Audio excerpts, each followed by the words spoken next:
General Protocol Spaces, banking on freedom.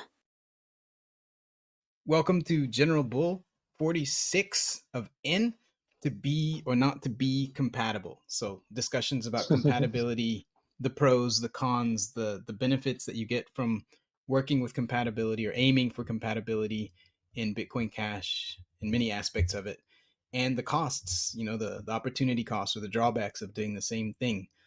So it's a big topic for those who are building, right? It's something you probably don't see very much as a user or notice, but it hits a lot in a lot of different areas. So, uh, real quick, Callan, could you give us just a real quick intro for people who might not know who you are?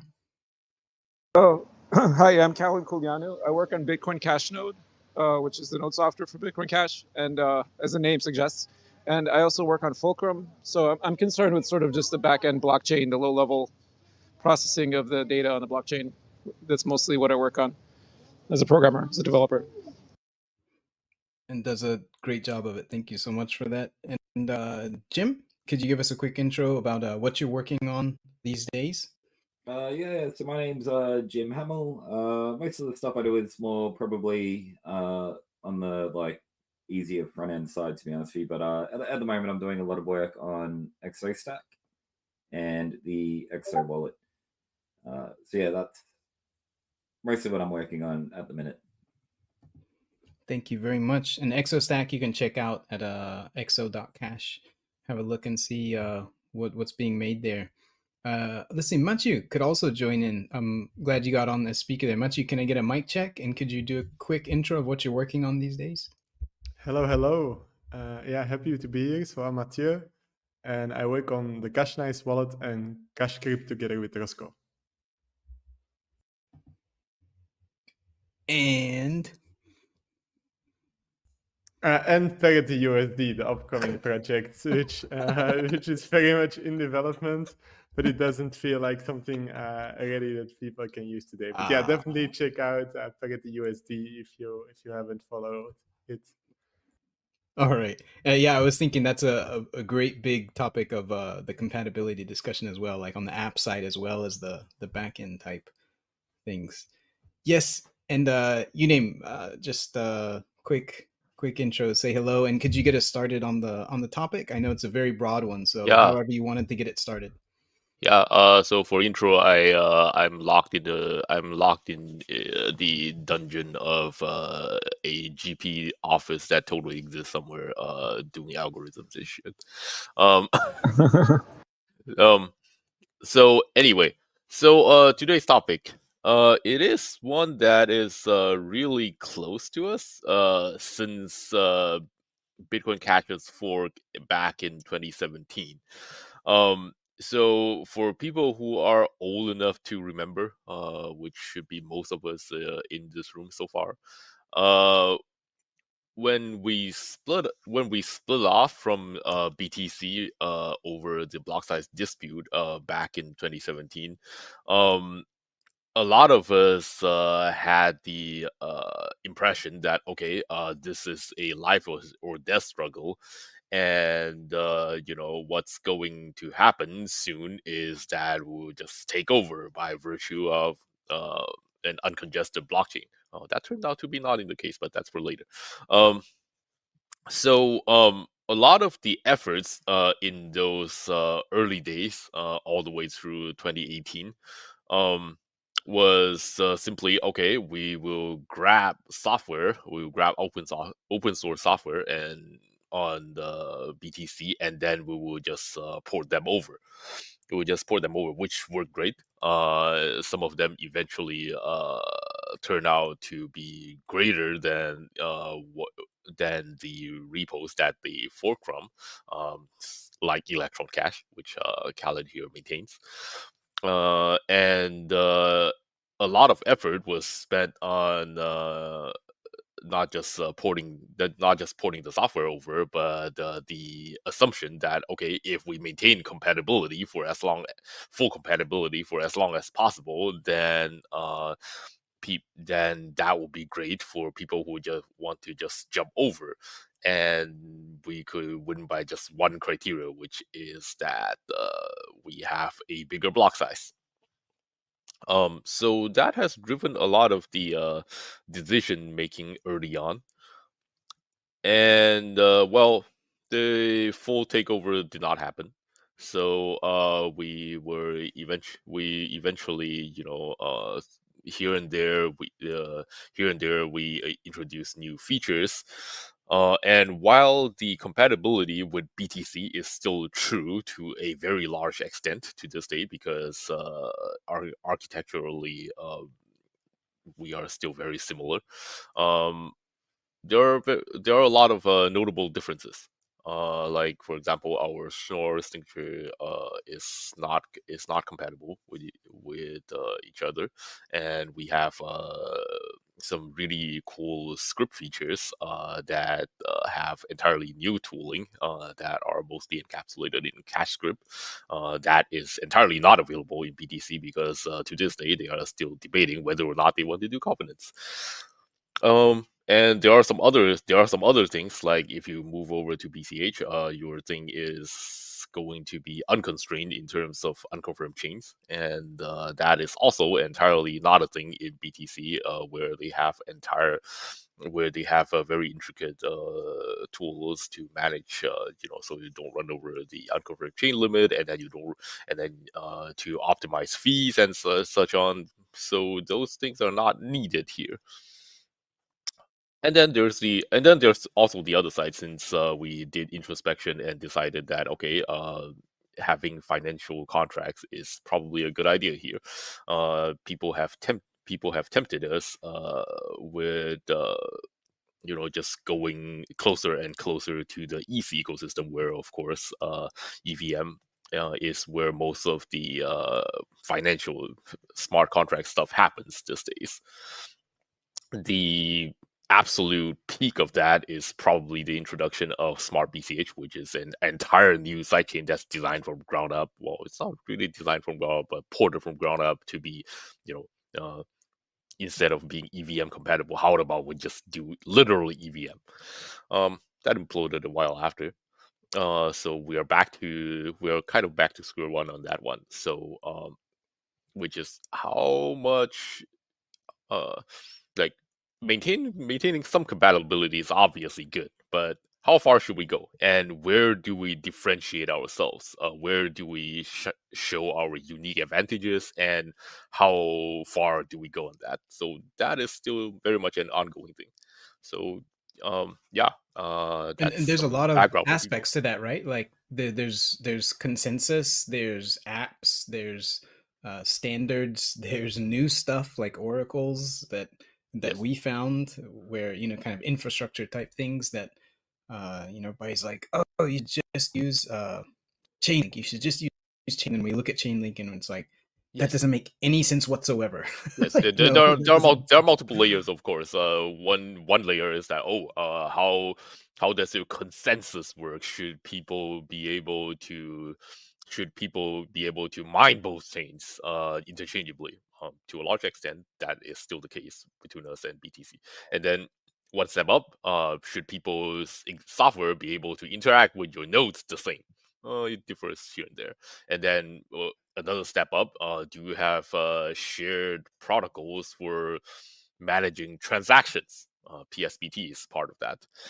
And then further step up, should people be able to port what they have written for other, well, not port, just copy directly, because porting is always possible, but copy directly what they have built for other chains, the applications directly. And then one step further up, those applications turns out they talk to each other. What kind of protocol should you use? And some of those standards already exist out there. How good are they?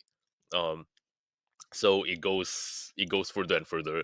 It goes further and further up until it reach the point to where, okay, there are some very high level things, like you have some DeFi things. Should their interface to the user look the same? Yeah.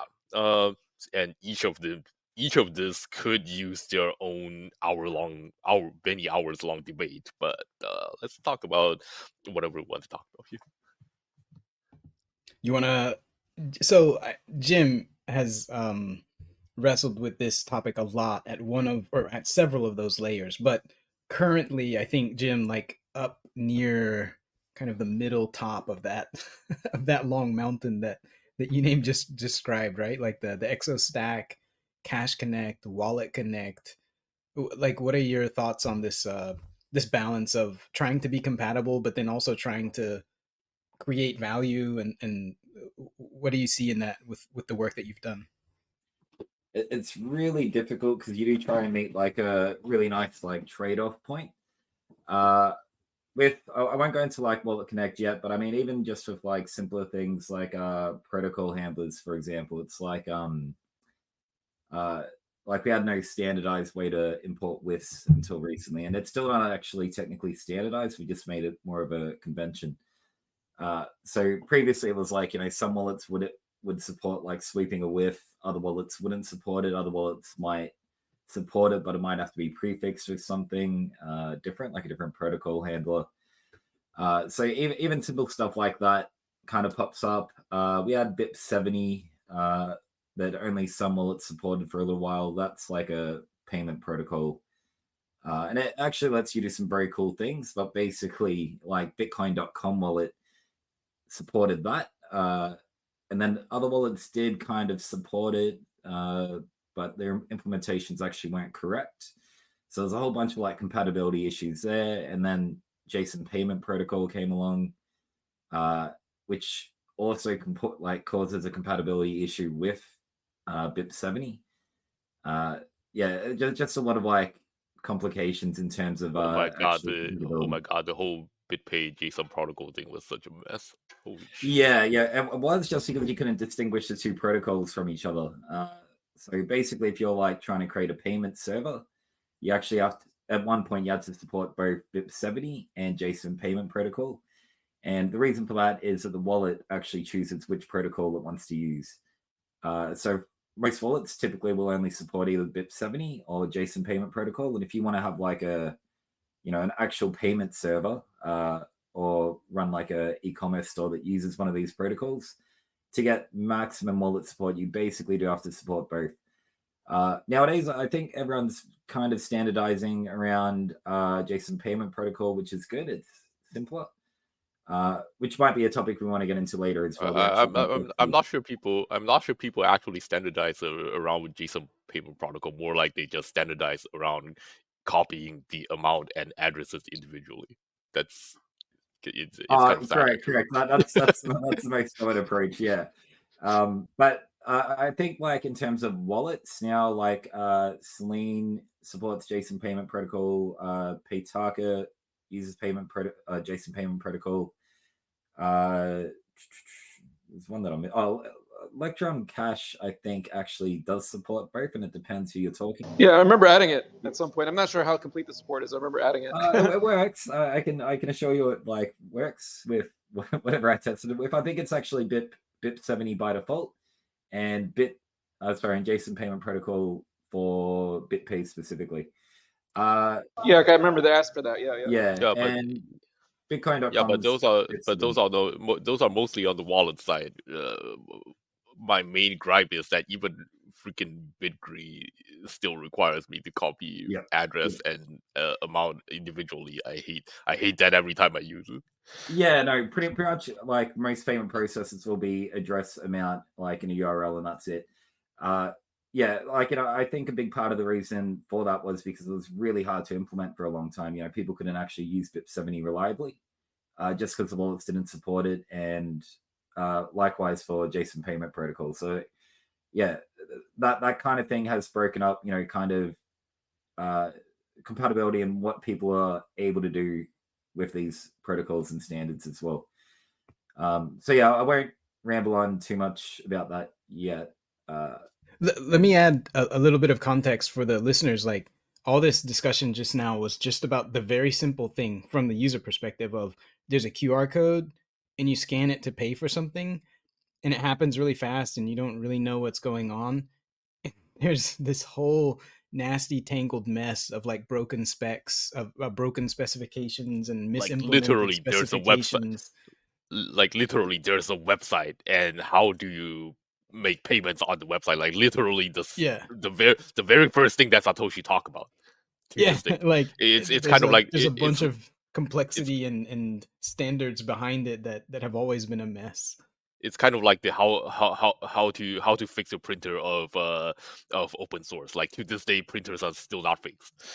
Right. And so I think for this topic though, like as a general summary, this is one of the ugly but somewhat easier topics where it's kind of like the answer for a provider is, well, just support everything, right? Support BIP70, support this JPP, the JSON payment protocol, support whatever variations of BIP70 and so forth. Is that a fair summary, Jim? Like this is a relatively straightforward, even though it's a pain in the ass I think it situation covers where the answer is just kind of support everything. kind of, but I think what's happening now is we're all kind of settling on JSON payment protocol. And Okay. the reason for that is like, I think this is important. The reason for that is its simplicity to implement. And Right. I think that's Okay. like a big consideration with any kind of standard is, how simple, how easy is it actually going to be for wallets and services to actually implement it. Okay. All right. Yeah. So that's BIP70. Were you going to move on to another topic? Sorry, I interrupted you just to make sure the listeners know what all this protocol stuff we were talking about was. Did you want to get into Wallet Connect and Cash Connect or not yet? Um, maybe we should dive into that a bit later. That's a deep topic. It would be good to.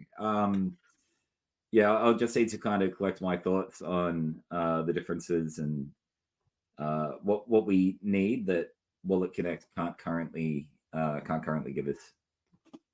Okay. All right. So in this case, yeah, maybe in the middle of things, you support everything that you can, and then maybe eventually it settles into something else. I'm into some particular standard, so it's kind of a nice outcome. But you were mentioning on the other side, like the consensus issues, very very different situation, right? You can't just have a bunch of different consensus decisions, right? It's a very different process. And another topic you didn't mention was specifically, I think, was mining. Um, you know, there have been proposals before where somebody said, it would be really cool if Bitcoin Cash did this thing. And in a normal app, you'd be like, okay, we'll just try it. But in a consensus level thing where you have miners with, millions, billions of dollars invested into equipment, and then you make a change that, oh, whoops, we broke some mining equipment. It doesn't work with Bitcoin Cash anymore. We just lost 99.99% of our hash rate because we're incompatible with miners.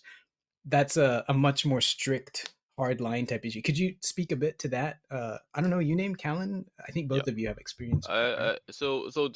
Again, like even on the consensus side, there are like multiple different layers of that.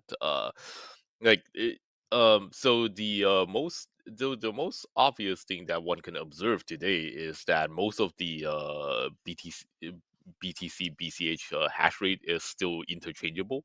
So people can more or less just switch seamlessly from one blockchain to another, which is good. Which means that we benefit from the same investments that are made to protect the BTC blockchain.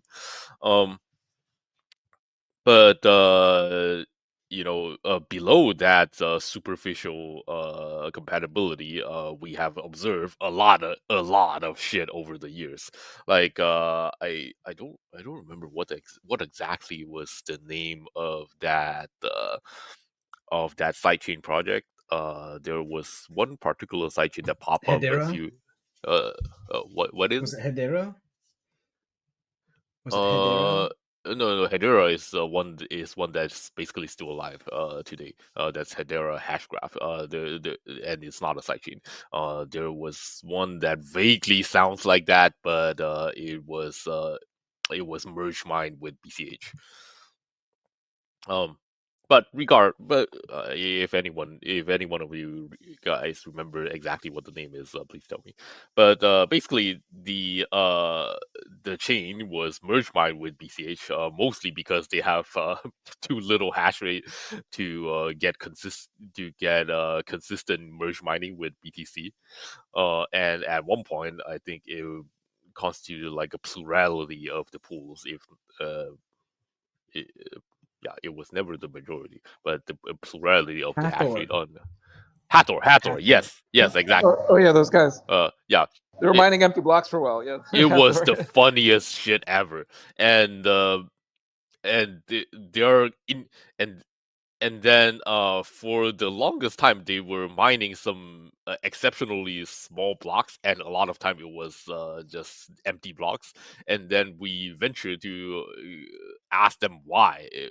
People might remember those days being the empty blocks. Like it would have been better if they're not on BCH, because that was really shitty.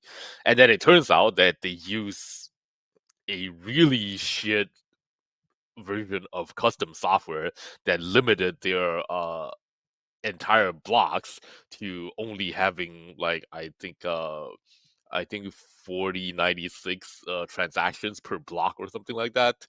And they're like, it's totally fine for BTC. I was like, dude, fuck off, it's not. Yeah, so because our blocks could literally like the entire initial reason for our existence was that our blocks could be bigger. There's no way for us to accommodate them other than asking them to fix their fucking software. I think Callan helped them a little bit on that one too. But yeah, so compatibility issues can pop up in the weirdest situations in that. As shown in this case. So here, I think really important point to make is that with JPP and these others, it's kind of a discovery process. But with something like mining, where literally the safety of the coins on the chain, more or less, the safety of the coins on the chain depend on the assumptions of us having enough hash rate and using SHA-256 Bitcoin miners, like the standard Bitcoin miners. You have to be extremely conservative about what you do and extremely careful about not doing anything to break that standard, right? So it's a completely different game in these two different places, right? Yeah, I think like I'd call one like strict standards kind of thing, and then maybe the other just conventions more so. And whether everyone's like widely adopting a particular convention, it's like you're not gonna break anything if you only support BIP 70 necessarily. It's just that you're not going to be widely compatible. You're not following like a convention that everyone else is following and going to be able to use. Yeah, nobody's wallet is going to blow up or whatever. Like money isn't going to disappear or the chain stops moving or whatever. Yeah, with those kind of issues.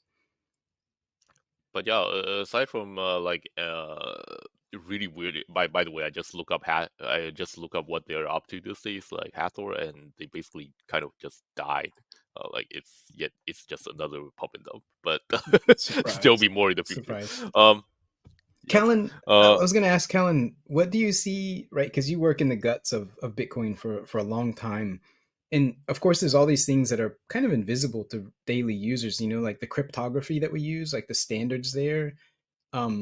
Could you speak a little bit about like where is it where everybody's the same, and are there places where BCH is different, or there's some standards that we decide to take a different approach to, or something like that?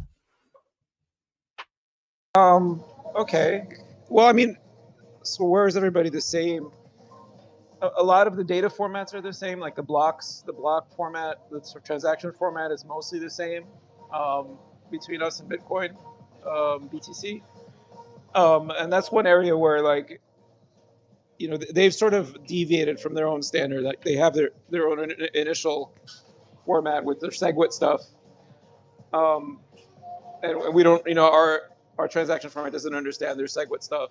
And then we've deviated from the original Satoshi design in that we added like cash tokens, which are part of the transaction format now. They're sort of embedded in a way that if you were just using Bitcoin software to read this transaction format, it would just look confusing.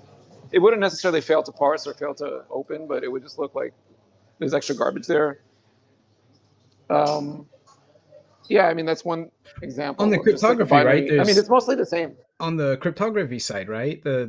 We basically use the same, but Oh, then on we the did the cryptography. Schnorr thing, which I don't know about your opinion on it, but I thought that was really dumb what we did, in my Well, I don't opinion. know. I mean, in some ways, I don't know. I don't know the details. I mean, it's like technically the same, right? It's just the Schnorr signature, but with a slightly different format or something like this. I mean, I mean it's this not like a huge. I mean, these are basically just like missed advanced tooling and stuff, which are debatable.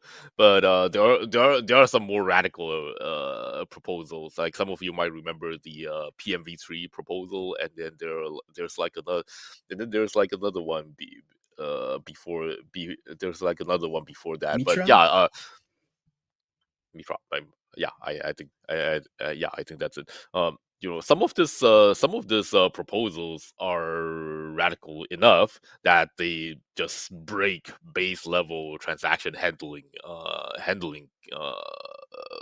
compatibility. Like SegWit creates a bunch of stuff that the wallet doesn't understand, but if you ignore it, you can still handle transactions. Cash tokens also introduce a bunch of stuff, namely tokens that the wallet doesn't understand, but you can still ignore it and handle transactions. There are some proposals that we did not end up adopting, where they will just literally break wallets' ability to handle transactions at all. And there were a significant number of people back then who argued that it's fine, and some other people like me, for example, who would argue that it's not fine. So those are some more serious compatibility problems, and if we are to ever take those steps, we'll have to seriously consider whether those are worth it. Yeah, because you impose a cost, right? Like if you're changing something like a transaction format, then you can't leverage existing software. That's 99% of the interest is in Bitcoin, right? So there are block explorers and all this existing software you can't leverage as easily. You have to adapt it a little bit to the new format, which isn't a huge deal, but it's like some cost, on the network and or on everybody using the currency, right? Like it has to sort of take on this cost. Well, I mean, If they're in that domain, if they're parsing transactions, so whether or not that's a big cost or a small cost, it's not like free. So whereas if you do some back end change somewhere, then nobody sees that that's almost free for everybody. Yeah. Whereas the transaction format change wouldn't be necessarily free. Yeah, to put it in black and white, like any wallet who's like, well, we'll update it next month or whatever, literally all those wallets just stop working for a month, or they're in some form fundamentally broken for a month, as long as that doesn't happen. Right? Or they have to like plan ahead and Yeah. devote development time and money to because obviously these are not these changes wouldn't happen overnight. Like it'd be announced a year ahead of time, but still they have to like budget for this, right? So yeah, they have to budget for it, and they have to decide to actually budget for it and not decide to well forget BCH, we'll just drop support for BCH, right? Like that's an alternative decision they could make. So we have to be careful, conservative with those types of consensus level. Yeah, I mean, and if we're like a 25% chain of the network, or 40%, or 99%, then we could start. It's different, yeah. Like then we start to call the shots, But now it's like a 0.5% chain or whatever. Not even. Right. You want to be careful. You don't want to attack. Maybe that's like weak energy. I mean, maybe we should just move fast and break things. I don't know. I mean, it's not for me to decide, but I tend to err on the side of being conservative. You don't want to antagonize users. That's my opinion, but who knows? I have no idea. Yeah. I was gonna ask. Yeah, I don't know. I was gonna ask Mathieu. So you've been working on Parity, right? This it's a protocol app, a bunch of different aspects to it, the infrastructure that needs to go with it, oracles, etc. Where have you run into compatibility issues? Has it been on standards, or is it just available infrastructure, or just there's nothing available and you just have to make it yourself, or where is it that you're facing any issues with that?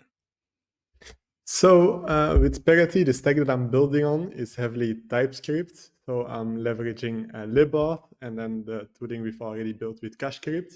So from that point of view, it's all like BCH specific tooling. So it doesn't need to be compatible with any other chains. I found from my experience with, for example, the BCH.js library, that if you leverage too much things which originated in other chains, you end up with a like huge dependency graph that's all a bit hacked together and tweaked a little bit, and so that's a real mess. So I'm very glad we have libauth, which is like very solid from the ground up thinking.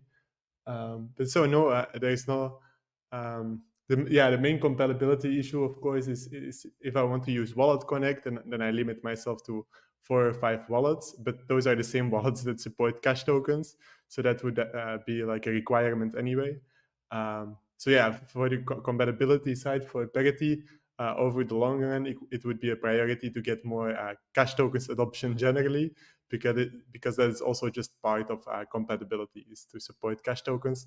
And that might be even more important than the Wallet Connect stuff, because if you can hold and send a stable coin, then it suddenly becomes useful, whereas probably this borrowing and staking is more advanced. And users who are interested in this, they likely will want to do the effort to download or try a new wallet, whereas normal stablecoin holders, I think they likely just want to be able to receive and send it. So that's a part of compatibility that could be better, is to see more, for example, a real multi-coin wallet, like Edge Wallet, for example, to have cash token support. I think that would be great on the compatibility front. Yes. What about, so one of the infrastructure aspects that you have to face with that is having a price, right? Price for USD, and you're using oracles at some level, is that right? Yeah, that's right. There are oracles in the system. Right. And like for us, we had to, at General Protocols, we had to come up with a new Oracle standard that didn't exist, that works with UTXO and these transaction-based usage of oracles, and then come up with a standard, come up with all the software for it, like a server and relays and blah, blah, blah, all this stuff. And at the end of it, we're like, yeah, we don't like this standard. We'd like to make a different standard, right? So we like want to leave this in the past, but then we find that Moria is using it. Someone else is using it. I think Guru is using it. the BCH the Guru Guru is guys are using it. using it as well. Yeah, and then Parity, are you going to use the GP oracles, or? Yeah, we'll discuss that another time, right? I don't think it makes Maybe. sense Yeah. here to. So something about oracles, right? So and then we made it, and then we ourselves would like to break that compatibility. But as soon as you've made something and you put it out there, even if you say this is just a beta, or don't depend on this, it doesn't matter. Once it's out there, people start using it. Now it's a standard, and you have to support it, right? This is a kind of a problem, right? Because we'd like to move to a different Well, way of doing it. I'm not sure that's like, because you have and clearly communicate the end of life for this oracle. So I think like I think you could sunset them. For example, Moria, they rely on their own oracle anyway, because for their redemption mechanism they need the custom integration, and they moved away. I'm not sure about Guru, what would be the deal there, but I'm sure that because it relies on you guys' private key to sign the messages, so you could of course sunset this, and then it's up to the apps to not have either not have infinitely running contracts, or to make it sustainable for you guys. But it's just a reality that it's not an open standard. It's like something proprietary and on a GP server that could be turned off. Of course, BCH Bull relies on it, so it would have. It would also, for your users, have to be communicated that they cannot make half a year contract if the oracle would be sunset in the middle of the contract. But so I don't entirely agree that it's now impossible to create a new oracle standard or something. Yeah, definitely not impossible, but it's now a compatibility issue, right? Where now there's going to be possibly two standards or more standards, and then we have to decide. And you'd break existing. Cash Stamps is another one that's using it, but Cash Stamps, right? Cash Stamps is using it, yeah. Yeah, but they're not using it in like a sense of doing anything with contracts. I think it's just more like we need a price source. We need a price Just source. use the oracles, yeah. And it's crazy how you think like, oh yeah, it'll be easy to come up with a thing. You just go get the price from somewhere, and then once you actually get into all the details of an operating oracle, it's like, oh fuck, it's such a headache. There's so many details to take care of. Yeah, so maybe that's also why it has become like a bit of a standard, is because yeah, oracles are very security sensitive, and if you want to have something that cannot easily be DDoSed or cannot easily like be somehow a target for hackers to try to extract a private key, then you already need some background in security. And I think many app builders are not necessarily the same people who would be best for this kind of infrastructure that depends on a high degree of security. So yeah, it does make sense that it would be also silly if every app has to develop their own USD price oracle independently. Yeah. So long term, we'll likely see something like Chainlink, I think, for UTXO chains. But so this is like an important compatibility issue. Chainlink seems to be the de facto standard for DeFi, but it's only possible on like EVM chains. So I'm not really sure what for example, Cardano, what their like Oracle solutions are, or if there are any Oracle solutions in BTC. I doubt it, because they don't have the check data signature primitive. But yeah, so this is a compatibility issue with EVM. Right. Yeah. Especially in that big aspect of, hey, why don't we buy instead of build? Right. That's a standard entrepreneur's decision. Do you buy the thing that exists and use it, or do you just make everything yourself? And we'd really like to buy it. We'd really like to just use these things that already exist. But the gap, the chasm between EVM architecture on things and then the UTXO architecture is just so broad, it's so wide that you just can't apply it. And making everything ourselves is hard. Like not just making it, but running it. Like at the beginning, when we were strategizing about oracles, I think we envisioned that okay, we will just make some software, and then everyone except ourselves would be running oracles, so it would be awesome, and then we could do some fancy aggregating and shit. It turns out it's the exact opposite. Much time later, like I think Moria did more. Yeah. Anyway, we remained the only one running the oracles for a really really long time. So it was the opposite of what we imagined would happen. It turns out people really don't want to run oracles. Yeah. So I had a different gear to attempt here.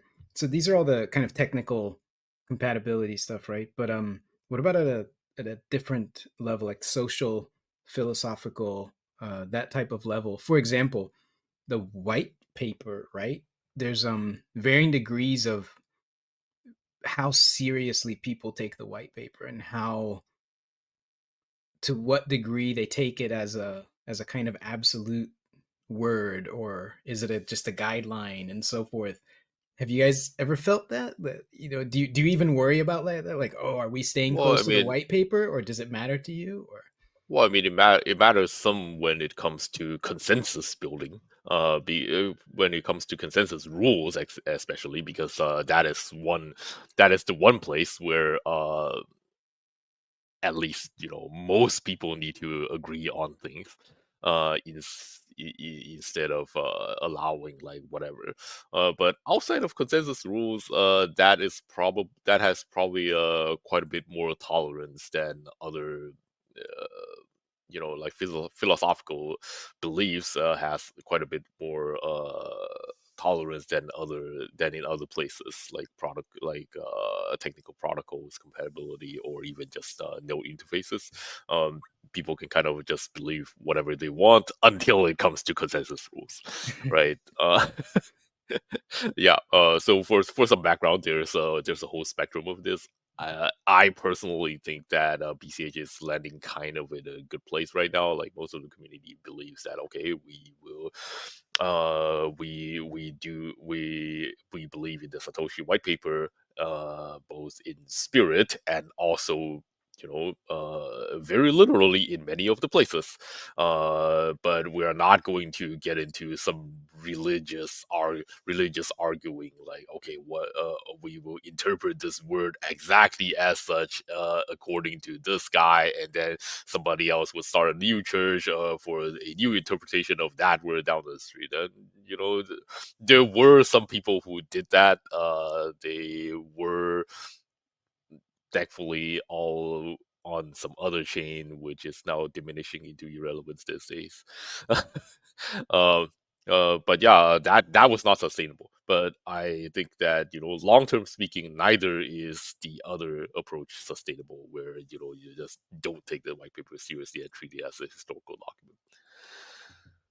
I think it's Yeah, I mean, like Bitcoin, right, is like that. Basically, they don't. I would say right now they violated several things in the white paper. So I don't know. Yeah, and I was gonna say, like, it wouldn't matter. I'm not the kind of person to be like, oh, this document, we need to follow it, just because it's an authority or whatever. But what I was gonna say, it's quite exceptional that as an engineer and a computer scientist looking at the white paper, it's like, wow, that was actually pretty damn good. Like, he got a lot of things right in that and had a lot of forethought in it, that things that come out years later and you're like, oh, right, that was a good choice. So I think it's quite impressive, and it makes it reasonable to then be like, it's not a bad idea to hew close to the gist and the thrust of the white paper, right? Like, it's actually a pretty good guideline. Would you say so too, Callan? Or Yeah, I mean, absolutely, because it's the one thing we all agreed upon when we entered Bitcoin, when we decided to participate. It's the thing that we all accepted. It's like, oh, okay, this is the contract, this is the document, this is the founding document, right? And you don't want to be like Darth Vader. I've altered the deal. Pray I don't alter it any further. Like, you want to respect that original founding document as much as you can, unless there's like some great need to deviate from it. But you want to avoid that. I mean, there's like this concept of like constitutional originalism, let's say in like the U.S. government or something, where you don't want to deviate from the Constitution without like extraordinary measures politically, because you don't want to like just change the terms of a contract like from underneath people, just because you can.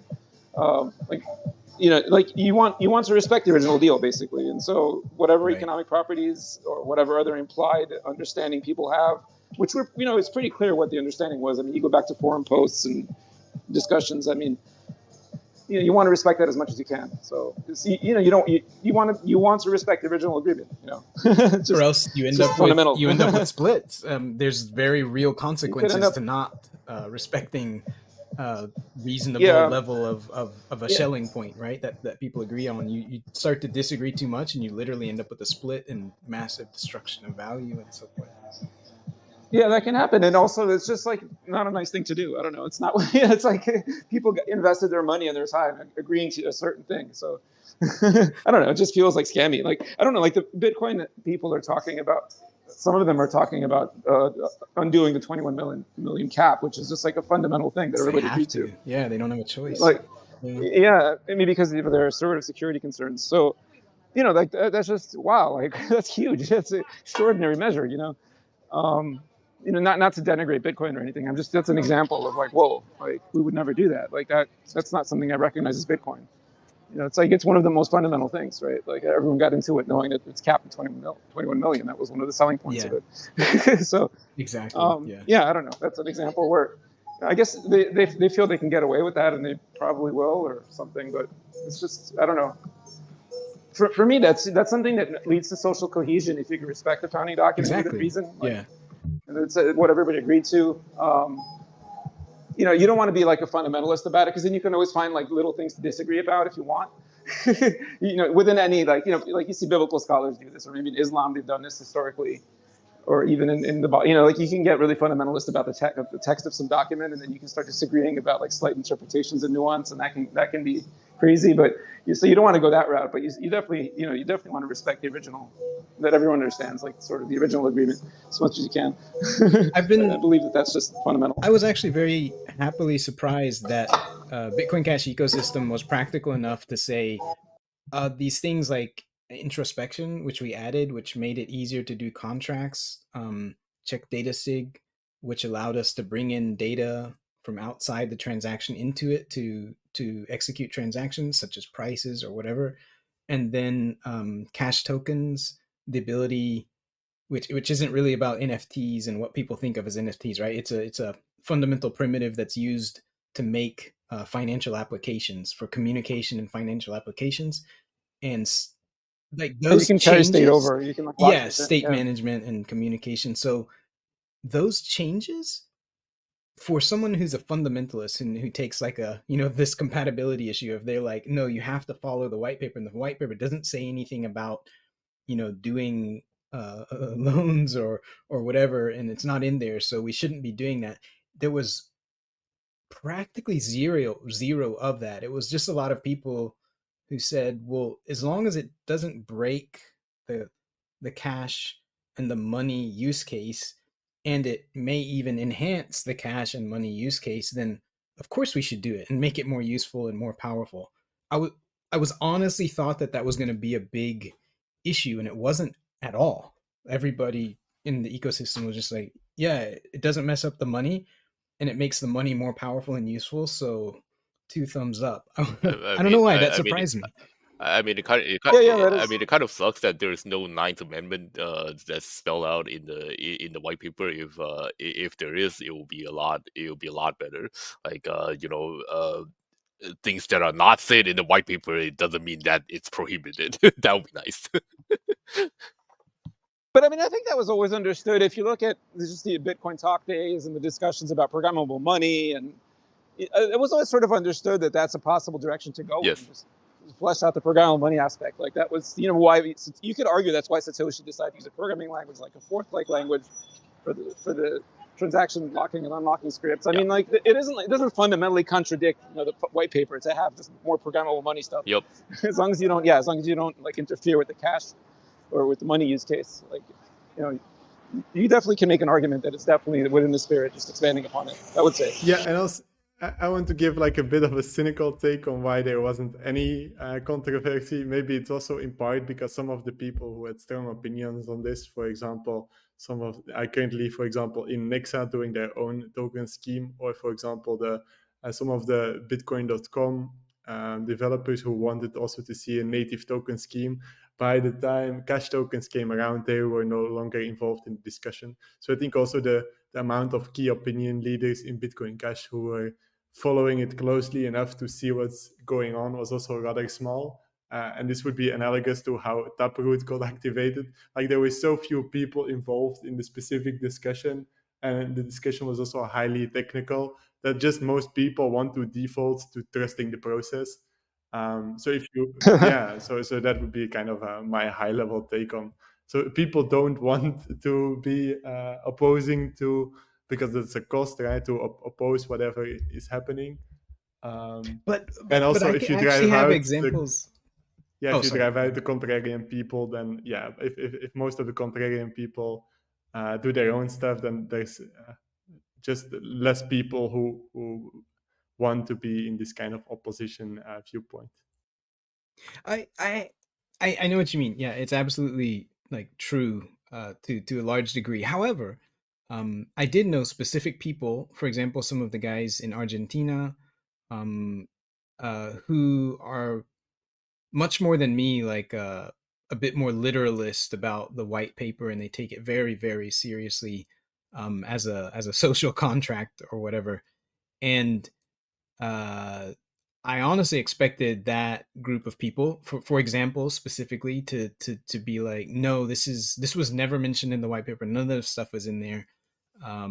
It's not directly about, P2P electronic cash from a payments perspective, if you're only thinking of cash as payments. And so I expected there to be actually like significant opposition, but there really wasn't. And they said, well, like I said, it doesn't break the money, and it may make the money more useful. So 2 thumbs up. And I was like, whoa, fuck, all right, great.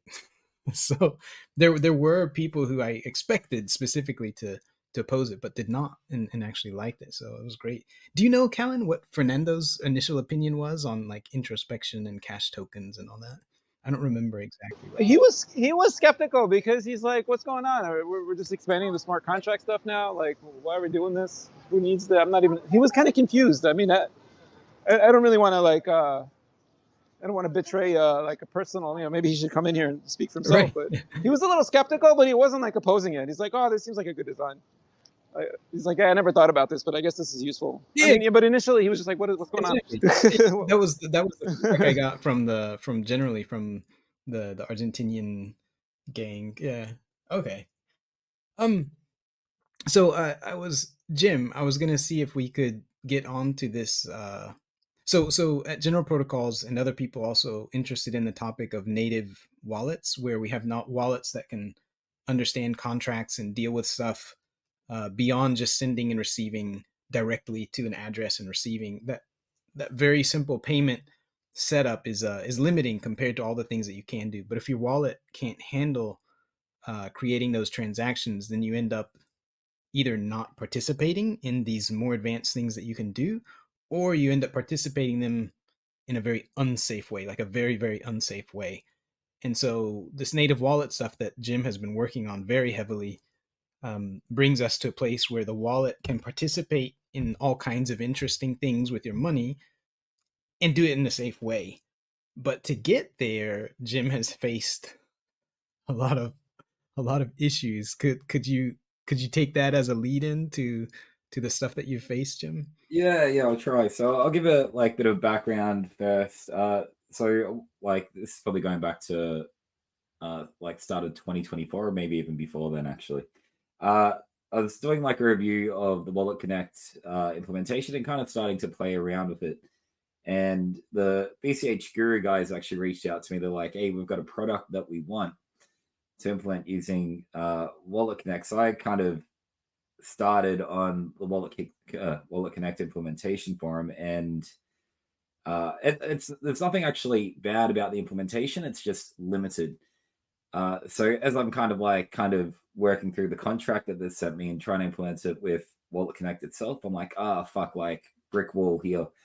I think the very first one I actually ran into was being able to sign.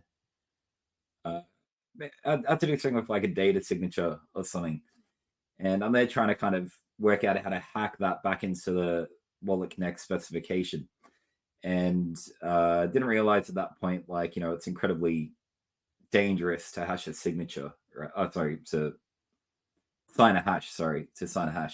So that was the first one, and then so I just started bumping into some other kind of limitations, and started kind of working on like a bit of a different approach, and realizing that actually a lot of the stuff we could technically do, we're just going to break compatibility. So I started playing around with like libauth templates, working out what I could kind of do there to also make other UX improvements. So currently with Wallet Connect, I think it's called a consolidation transaction, which is if you need like a single UTXO for a particular contract, you have to do like one Wallet Connect action first to consolidate all your UTXOs into one UTXO, and then another follow-up like action to then actually make that contract. Jim, is it fair to say that the Wallet Connect is fundamentally built around like single address, single UTXO? Definitely. It's built. It's a horrible trade-off. Yeah, like it's an EVM like platform ultimately. But it's not always built around single UTXO. You can have like many BCH inputs if you design the dApp that way. Yeah, I know, because I did it both ways. For example, with the Cash Ninjas, we assumed that the people would just have enough BCH balance on one UTXO, but then of course sometimes people have enough balance but spread it around on different UTXOs. But for example, how I will do it with Spaghetti, and also how I'm sure Moria does it, is you just add BCH UTXOs until you reach sufficient balance. Only when the contract prevents adding inputs would this not be possible, but usually contracts mainly restrict the outputs and not necessarily like the BCH user input. So yeah, I just wanted Okay. to add that. Yeah. So Yeah, it's built around single address, but not Single necessarily address, single yeah. UTX. So Yeah, okay. correct. Single address. So it's more like anchored around EVM and Ethereum. Like you can still do stuff in BCH, and you can still actually achieve quite a lot. The problem with it is it's not always good UX, like where you have to do multiple actions or multiple transactions, I should say, to achieve like a single flow. And each user has to go back to their wallet each time, approve. And yeah, it has other limitations in terms of what you can do exactly. The BCH Guru guys had something really, it was necessary in their contract. I can't remember what it was exactly, but they had to actually SHA-256 something that they were going to sign later and stuff like that. You just can't do it with Wallet Connect currently. But basically, that kind of led into like this thing about security as well. So with Ethereum or Wallet Connect, MetaMask, and that kind of thing, what you do is you sign full transactions. You don't really know what you're signing.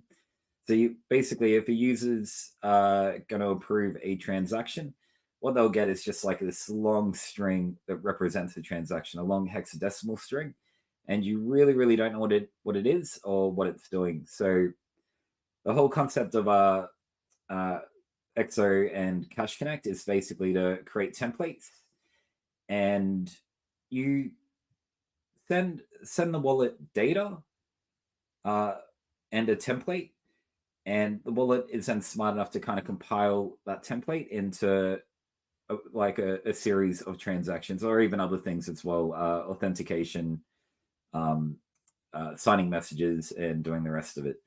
And the good thing about it is the user can actually see what parameters, what arguments are being passed in to that particular action as well. So it's like if you're trying to create a contract, you click, create contract on the website, switch back to your wallet, and you'll basically get a list of the inputs that are actually used, and you can verify securely that they are actually, the values that are going to be used in that contract. Yeah, it's complex, but it is achievable. There might be like a little bit of clunkiness to actually creating these templates, but ultimately it should be very flexible, and I think it should be able to handle most of what we need. There's no use cases that I think it can't do yet, but at the same time they might pop up, and we might need like a future standard or future revision to be able to support it. Yeah, it's very rare to get things perfect on the first try. We're trying. So what would you say, because there's a reasonable if you're coming from the outside and looking at the compatibility angle, right? There's a very reasonable voice that says, wait, there's this thing called Wallet Connect. It's used by MetaMask. It's used by all these EVM things. People to some degree understand it who work with crypto stuff. They already use it. It's a standard, etc. It's in all kinds of wallets. Why in all hell are you going to go off of that standard and make a new one when there's already one there? Like, is it at all possible to stick with that and make it work with that one? What's your take on that?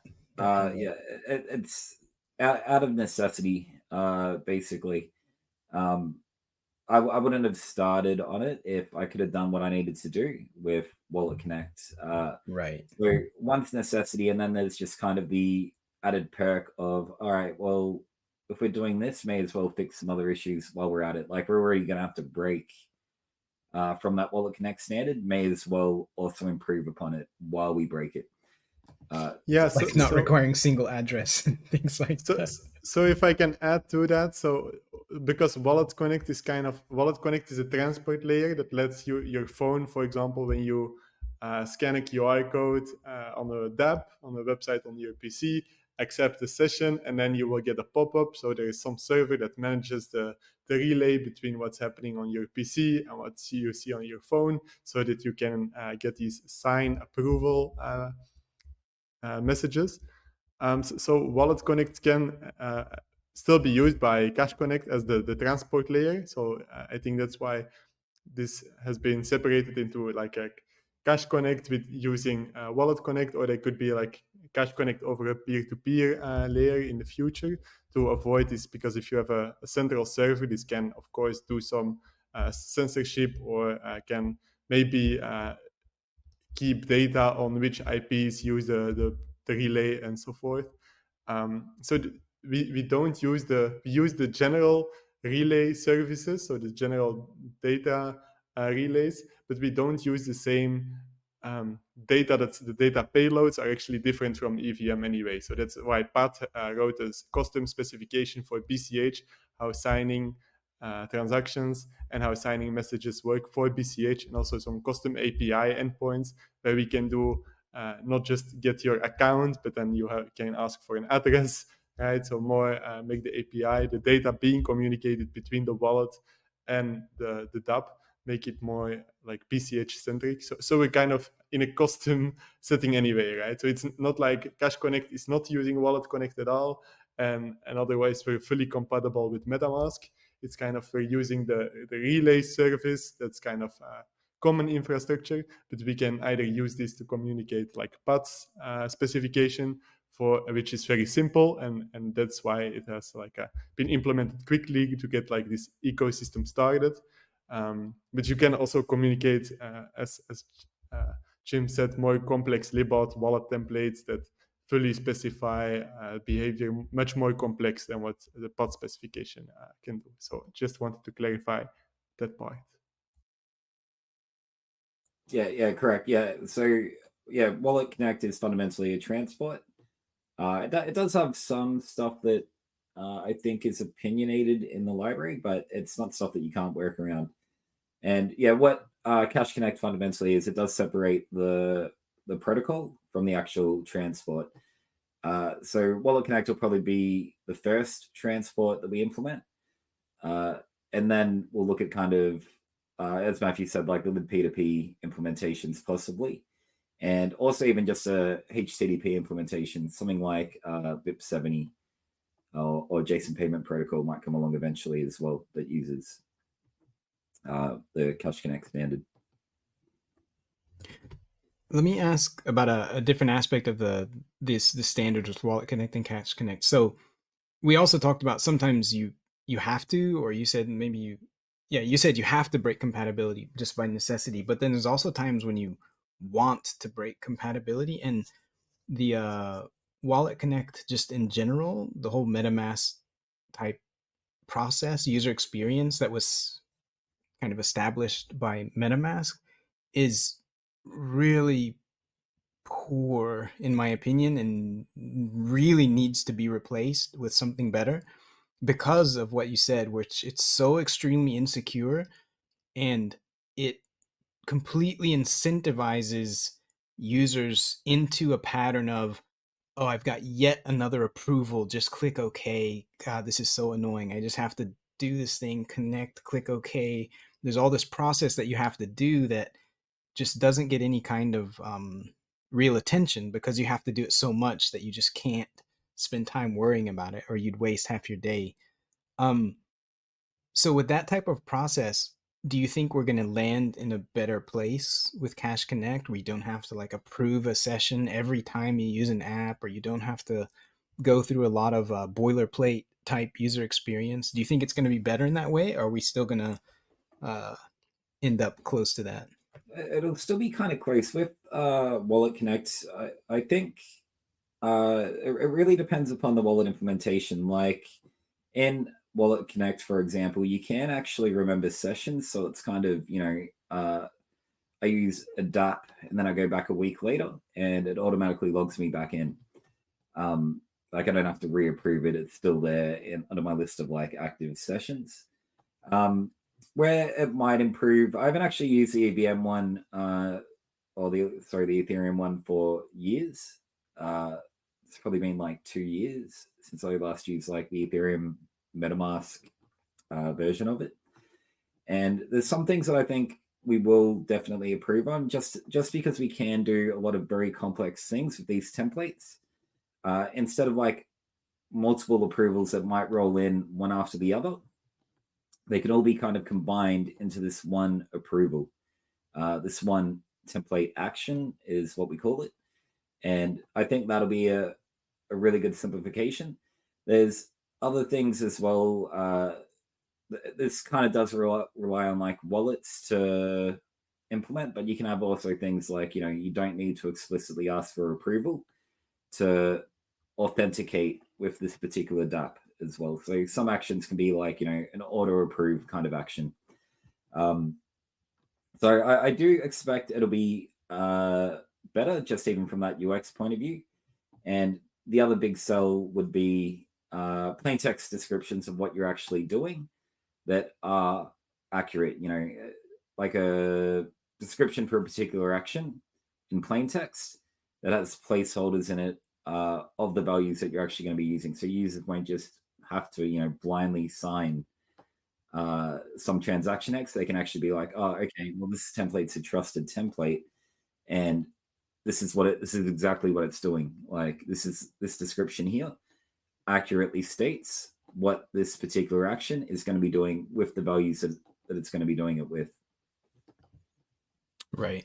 Will it be necessary to have like that first initial step, that total boilerplate initial step where you're like, approve connection with this app? And it's like, what am I approving exactly here? Why do I have to sign something to use an app? Are we still going to have that kind of you still kind of need it. Like the other alternative is like a browser plugin, which, is how MetaMask functions in like a PC environment anyway. But you still kind of need it because ultimately you got two things that is connected. You got a dApp that's in a website, and then you've got your wallet. And you've somehow got to set up like communication between that website and that wallet that you're holding in your hand. At least that would be like the typical flow.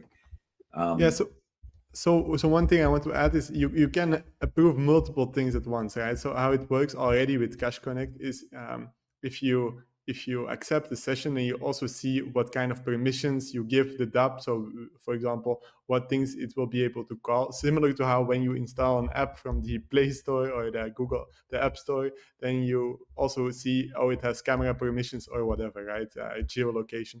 So similarly, when you accept a session with Cash Connect, you can see, oh, it has access to these token IDs, or my balance, for example, for these tokens, or it can ask me for this type of stuff, but not for this other category of things. So I think that's important because, for example, in Ethereum, having token approvals is an on-chain action. So you first have to establish a session, but then you also have on-chain need to make a transaction to be able that the smart contract can interact with your tokens.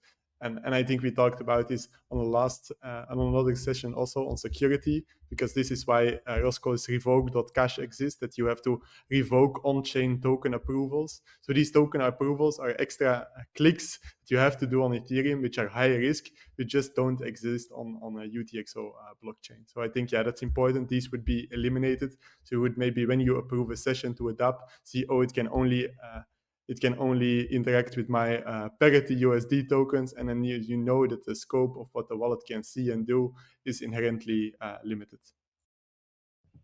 Right. Okay. I'd even say the limiting factors. If we go back to the single address, that's such a killer. Like that completely destroys so many aspects of the power of UTXO, right? Where you can achieve privacy, you can achieve separation of concerns, you can have different identities, and it's all relatively easy to execute if you have the right setup. But if you're forced to use a single address, like you go back to the thing where people on Twitter are like, oh, look, Vitalik is sending $200 million again today to his girlfriend or whatever. I don't know what he does. But yeah, where everything is just so extremely transparent to a negative degree, right? So even that point alone would almost be enough to just say, look, we have to have a different standard. But and it the doesn't stuff that even Jim is gain you coming up with is even better. It has much more power than that. Yeah, and even if you adopt to that single address pain in the ass thing, it doesn't even gain you very much as soon as you have your first change UTXO. So actually, yeah, it's another good point though, because I mean the other thing is privacy. like in Bitcoin Cash, I think most wallets would be like HD wallets. Actually, maybe not most, maybe half of them, but being able to kind of not reveal all your addresses is like another perk as well. If you sign into a DApp, you don't necessarily want it to know, get a visual of your entire wallet. So yeah, having the multi address or HD wallet support for it, I think is a big perk as well. And not using like a single key to sign all kinds of different things is so extremely risky, right? So with Cash Connect and the setup that EXO is going to use, whenever you're signing for things, you're not going to be using the same key over and over and over again, which is a very risky thing to do. Well, I'm not sure it's actually risky in this instance, because what Jim talked about, where you can sign any random data or any hash, that is certainly risky. But if you sign something like the electron, the way the electron signs is, it appends a message saying this is about to be signed by the wallet, and then it's just a string that gets appended, so you cannot like accidentally sign a transaction or sign something that would be broadcasted on a blockchain, because this extra data that's always appended makes any message invalid. So there's already some consideration. Also, the cryptography cannot easily be broken by just signing two different things, because many people have two signatures from the same key, I think. Yeah, not easily, but it can, right? There are attack vectors for breaking cryptography by repeatedly signing things or repeatedly signing certain types of things, right? So it's just not a good situation to be in, that you're reusing a key over and over for a long period of time, right? There's a reason that PGP and all these others like encourage rotation of keys and so forth. Yeah, okay, so I think I had gone through most of it. I had one more thing on my list, but probably not worth spending time on, which was the seed phrase compatibility, which is such a mess. Like, you think there's a seed phrase as a user and it's just one thing, but it's not. There's like all these different standards for how to interpret and how to create and so forth. It's a mess. But it's kind of the same as the payment protocols that we discussed before. There's a bunch of standards and you kind of have to support multiple, but then there's one that's derivation, the standard now. Yeah, the big one is derivation paths, because every wallet uses not every wallet uses a different derivation path, but what's do. And I think that's a real killer, and that's one of those things where it's just like more of a convention. We don't really have like a proper standard on what the path should be for Bitcoin Cash. It's a bit contentious, and that's actually really simple to fix. It's just a matter of kind of bringing everyone into like in line into that one convention with the derivation path. Well, there's I think that's also Electrum seeds, right? It's like a different. Actually, that one's fucked. Yeah, no, you're right. Yeah, Electrum. I don't even know how the original Electrum one works, but I know it's a lot different. Yeah, I just want to say with the seed phrase, there has already been like a lot of standardization. For example, Cashanize and Selene has both like 2 years ago, something's changed the default to be more in line with the general BCH standard seed phrase. I think a large reason that there were also other seed phrases had to do with SLP. For example, I remember that in Electron Cash, if you scan automatically for seed phrases, it has like 5 common parts, but I think really 2 are often used. That's the old BTC one that Bitcoin.com uses by default, and then the BCH default. So I think it's a big over exaggeration to say that there's little compatibility or that every wallet uses its own. Like we are actively trying to standardize this. But sometimes, for example, when a Bitcoin.com doesn't change, then you need 2 options, right? Yeah, because users use Bitcoin.com and want to import a wallet.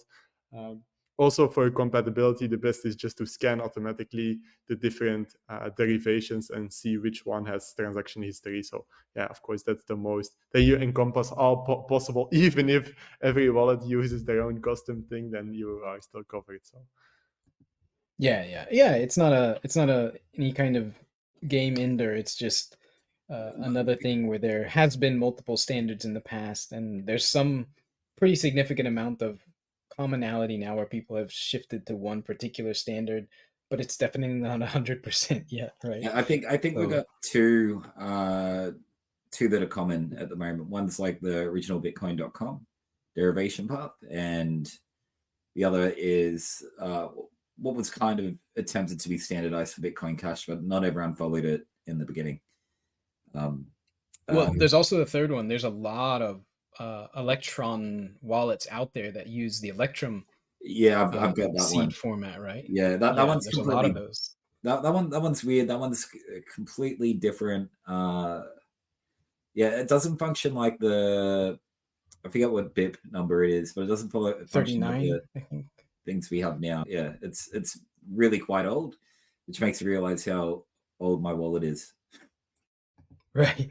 But they can also there are some phrases that if you feed it into like BIP39, the one that everybody uses, or if you feed it into the Electrum, like there are some seed phrases that both will recognize as valid. So I think it All right. won't be hard to like bring everyone into alignment eventually. I think. I don't think this one's a big deal. It's No, similar to the payment. Yeah, it's protocols. one of those simple like simple things kind of, but it has like a big UX impact because you know your average user isn't going to know about derivation paths and that kind of thing, and it becomes really complex to try and explain it to them. Yeah. So before we wrap up, Callan, Matthew, Jim, did you guys have anything you named that any other of these compatibility type topics to cover before we wrap up, or is that a good place? I mean, I can mention like random little things that have happened over the years that I'm like traumatized me. Absolutely, yeah. Like one of them was so at one point, like the newer mining firmware, like T2 ASIC miners, I forget which model number, like the ones after the S9s, they if you sent them like a header plus Coinbase, they receive usually the header plus Coinbase like to Nansen. Like if you sent them something bigger than like 250 bytes for like combined for the header, which is 80 bytes, and then whatever, if the Coinbase transaction was bigger than 180 or whatever, it would like just crash, like the miner would reboot. like and that was like, and like on Bitcoin BTC, like no, they never really hit that because like they want to conserve block space as much as possible, so they make their Coinbase transactions really tiny if they can. So like no one really cared, and like but just because 99% of the the chain was using BTC, like so we that actually limited us in what we could do in Bitcoin Cash and the Coinbase transaction. Wait, but on BTC, I think there's a bunch of merge mining people keeping them in check, right? Because those people are gonna need bigger Coinbase transactions. So I think I mean they're not very big, but I think those guys are mostly keeping the ASIC makers in check. Like no, are they? You can't. Are they actually? Well, how much data? I'm just curious. Like, how much data are they putting in the Coinbase transaction? I mean, last time I checked, I've seen Coinbase transactions where there are like multiple merge mining chains, and each of them would need at least like 64 bytes or something. So it adds up to quite a bit. Yeah. Well, yeah. I don't know. Well, this ended up happening just because, like, I don't know. I guess at the time there wasn't any incentive to care about larger than 250 byte transactions for Coinbase. But yeah, it does look really dumb that they would try to shave off like a few bytes like that to gain. I don't know, like I think the firmware was just buggy, like whatever, like in the hardware, and like no one really cared because you try to maximize every single byte costs money. So like, why would you ever want a Coinbase transaction to be bigger than it needs to be? Right? So like, no one ever noticed this bug. I guess I don't know. It's just one of those things like that. It's like because we wanted to do this kind of like a non-custodial mining and payouts where like each miner, you have like hundreds of outputs in the Coinbase where each miner gets paid based on what they hash recently. We wanted to do something like that, and then we couldn't really do that. So that was just annoying. What was just tell us more trauma? Did you have more trauma? Or was that a big one? That one comes to mind because you when you're mentioning mining and like that one came to mind, and I didn't want to bring it up too early, but now that you're wrapping up, there's a bunch of random little things. I don't know. That's probably the big one. where like the fact that BTC is a certain way sort of just screwed us kind of. You know, we're by default compatible with them and everything, but we can't do everything we want to do, you know, on the mining side always, you know, because we're going to be sort of dependent on the hardware that's used to mine. Yeah, and to put that in a little bit of a frame for the people listening. So this is a thing where it's like, according to the consensus rules, you should totally be able to do this particular thing, but in practical reality, nobody was doing it on BTC, so it's not actually possible because the hardware had then this you would be bug. breaking the hardware. Yeah. Yeah. Yeah. So like, what other things are there? Oh, there's one thing where we're talking about like UTXO commitment someday, and then like if if you put like a hash of the UTXO set, you know, where would you put it? And then obviously you don't want to put it in like the header because that breaks so much software, even though that would be ideal if you could put it in the header. So, you know, the thing is like, oh, let's just do what BTC did. You know, they have their like SegWit commitment thing in the Coinbase as a required op return or whatever. And we could just do the same because that precedent has been set. So there are some cases where like the precedent gets set by BTC and we're just like, oh yeah, we could do that too. You know, maybe not just to get, you know, just to not antagonize miners more than we need to. Like they're already used to having to put certain hashes in Coinbase transactions. So right. Yeah, that's sort of compatibility, right? If they do it, but we use it for something different, yeah. Yeah. I mean, the precedent was set by them. Like I wouldn't have gone with that precedent necessarily, you know. But then again, there's nowhere else to put it. You can't put it. You don't want to change the headers. That's even more damaging. Although ideally it does belong there, but you don't want to change them. The reason you don't want to change it is because the firmware on the miners is making a bunch of assumptions that are all just hard coded. And if you change man, like that's huge. The header, like all of a sudden you brick a warehouse full of ASICs, right? Yeah. Probably, yeah. Or you would at least like need them to be updated. It's just like a huge ask for everybody to have to support that cost. Yeah, it's like maybe we're talking hundreds of, millions of dollars, not hundreds of millions, but tens of millions, if not more. Oh, by the way, you have to do it exactly on May 15th. This time, as soon as this happens. Because before it's going to work, and after it's not going to work. Yeah, exactly. Yeah. Right. You guys, you name any other trauma or other compatibility issues to bring up? I think we cover the biggest ones pretty well. All right. Wait, I have something from the past. I could just like a war story. Yeah. Do you remember like when we first forked from BTC? Like we were mutually compatible with them so much, like that we had nodes talking to each other. Yeah. And like we still have nodes receiving random requests like to this day from some other like really minor nobody cares about chains. Right, that still does happen. Yeah. But there's always the concern about replay attacks whenever you whenever you fork a chain, that like transactions that can be just replayed on the other network if they're spending some old UTXO that's pre-fork. Yes. And so we went out of our way to like actually change the way we sign in BCH just to make that impossible. We just compute the signature hash a little bit differently than BTC does. And that was like an intentional compatibility break so that we just don't have the replay attack problem.